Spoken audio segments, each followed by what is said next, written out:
আল্লাহর শপথ করে বলছি, ভোরের দোয়ার চাইতে, তাহাজ্জুদের ওয়াক্তের দোয়ার চাইতে কার্যকর কোন সময় আর দ্বিতীয়টি। এজন্য ভোর রাতে দোয়া করার অভ্যাস করবেন।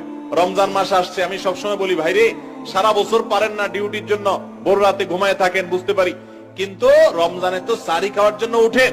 অতএব শুধু সাহরি খাওয়ার জন্য না উঠে, সাহরি খাওয়ার পাশাপাশি 10টা মিনিট টাইম নিবেন, একটা রুমে যে দরজা আটকে দিবেন, কেউ যেন নাই, সেখানে একটু আল্লাহর সাথে একটু কথা বলবেন।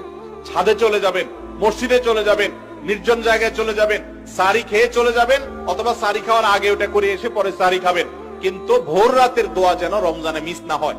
আমার খুব আফসোস লাগে ওই মানুষগুলোর প্রতি, খুবই আফসোস লাগে যারা রমজান মাসে ভোর রাতে সাহরি খেতে উঠছে, কিন্তু দোয়া করার যে এত বিশাল বড় সুযোগ আল্লাহ তাআলা দুনিয়ার আসমানে নেমে এসে আল্লাহ তাআলা বিশেষ ভাবে বান্দাকে ডেকে ডেকে বলেন, আলা মিন মুস্তাগফিরিন ফাগফির লাহ, তোমাদের মধ্যে কেউ আছে নিজের পাপের জন্য ক্ষমা চাইবে, আমি ক্ষমা করব। তোমাদের মধ্যে আছে কেউ